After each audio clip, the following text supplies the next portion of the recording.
The final 30 seconds before you close your front door have more influence over your dog's next 8 hours than anything else you do all day.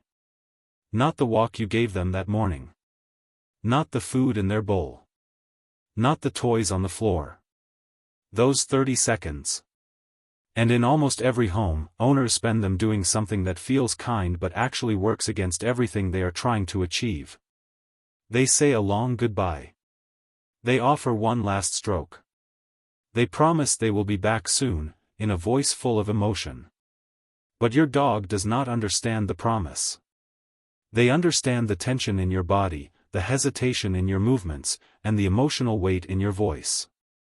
And if that is the last signal you leave behind, your dog may spend the next several hours in a state of quiet distress, not because they are overly sensitive, but because their nervous system was never told that your leaving was ordinary. Today we are breaking down a simple exit routine built entirely around your dog's biology. Once you understand it, leaving will stop feeling like something you have to recover from. For both of you, the biggest mistake most owners make does not happen at the door. It happens on the sofa, 20 minutes before they leave. You know you are heading out, so you spend those final minutes actively engaging with your dog. You sit with them on the floor. You stroke them for longer than usual. You use that particular voice, slightly higher, warmer, emotionally loaded, telling them you will be back soon and that they are a good boy or girl. From a human perspective, this is love. From a dog's perspective, it is a significant spike in arousal. You are raising their heart rate. You are heightening their expectation of interaction. You are bringing their energy to a peak, and then you walk out the door. The result is that you have revved everything up and then removed yourself from the equation entirely. The principle to understand here is straightforward: your departure must not feel like an event. 20 minutes before you leave, the active engagement stops. You do not become cold or distant, but you stop initiating contact. You move calmly around the house. You pack your bag. You put your shoes on. You let your dog's nervous system settle while you are still present. By the time you actually reach the door, they are already calm. The contrast between your presence and your absence becomes much smaller, and that smaller contrast is exactly what you are aiming for. Here is something most owners have never considered. Dogs do not experience time the way we do. They do not watch a clock. They experience the passage of time through the gradual fading of scent. When you leave, your scent slowly dissipates from the air in your home. As that concentration drops, a dog's anxiety often rises, because their internal scent clock is telling them that you have been gone for a significant amount of time. The scent fading is the signal that drives the distress. You can work with this system rather than against it. Before you leave, take a piece of clothing you have worn recently, something that carries a strong, fresh concentration of your scent. Do not simply toss it onto their bed. Hold it in your hands, then gently run it across your dog's back and shoulders before placing it in their sleeping area. What you are doing is leaving behind an extraordinarily dense deposit of your scent, one that decays far more slowly than ambient air. To your dog's nose, the freshness of that scent suggests you have not been gone long at all. Their internal clock is anchored.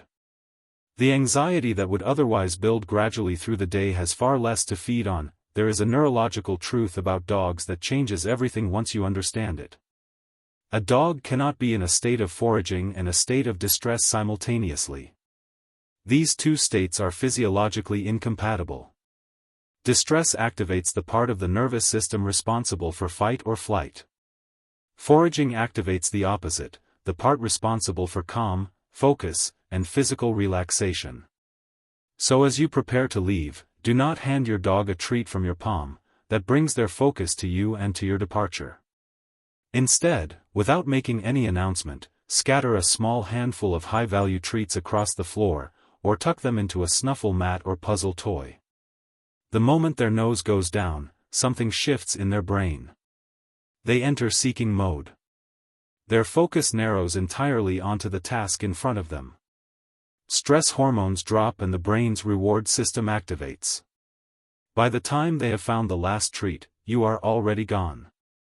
The transition from your presence to your absence happened while their brain was occupied with something deeply satisfying, not while they were standing at the door watching you leave. Dogs settle into predictability. Anxiety grows in uncertainty. And one of the most damaging things an owner can do is leave without any signal at all, slipping out quietly while the dog is distracted, hoping to avoid a difficult goodbye. What this actually teaches your dog is that you can vanish without warning at any moment. The result is a dog who never fully relaxes when you are home, because they feel they have to monitor you constantly to prevent you from disappearing again. Rest becomes lighter. Trust becomes more fragile. Your dog needs to know you are leaving. But they need to be told in a way that carries no emotional weight. Choose a single short phrase, something you will use only at the moment of departure. The words themselves do not matter. What matters is that you always deliver them in the same flat, calm, unremarkable tone. No eye contact. No touching. No emotional color in your voice whatsoever. You scatter the food, you say your phrase quietly, and you walk out. Over weeks, that phrase becomes a reliable signal. It tells your dog something is happening, and more importantly, it tells them that this particular thing always resolves, that you always come back. Predictability is the antidote to anxiety. A consistent, boring departure cue is one of the simplest ways to provide it. This is the rule most owners struggle with most. But it is arguably the most important one of all. The way you return home directly shapes how your dog experiences your absence the next time you leave. Think about what a dramatic homecoming actually communicates. If your return is the most emotionally intense moment of your dog's day, voices raised, immediate physical contact, a wave of energy that fills the room, then by comparison, every hour you were absent feels like it lacked something essential. You have inadvertently created a sharp contrast between being with you and being without you. And that contrast is precisely what feeds separation anxiety over time. To change how your dog feels when you leave, you have to change how you return. When you come home, be unremarkable. No eye contact at the door. No immediate greeting. Take off your coat, set your bag down, move to another room. Give your dog time to register that your arrival is not a significant event. Once they have settled, once the frantic energy has dropped and their paws are on the floor and their body is calm, then you can greet them. Quietly. A soft voice, a gentle stroke. Something that says I am glad to be home without saying this was the highlight of your entire day. That quiet return is not coldness. It is kindness in the language your dog actually understands. Leaving your dog does not have to feel like a rupture. It does not have to involve guilt or elaborate farewells or the weight of knowing they are watching you go. What your dog needs from your departure is not emotion. It is information. They need to know that this is ordinary. That the pattern is reliable. That the person who always comes back is leaving again, and will come back again. Wind down the contact 20 minutes early. Leave your scent behind as an anchor. Give their brain something to seek. Say your phrase in your most boring voice. And come home quietly. Do those 5 things consistently, and your dog's nervous system will begin to trust the routine. The distress that used to build in the hours you were away will have less and less to feed on. And the goodbye that used to feel like the hardest moment of the day will gradually become the most ordinary one. That is not a small thing. That is the whole relationship, built one unremarkable departure at a time. Subscribe to Raffaloo. Remy will be here when you get back. Paw prints.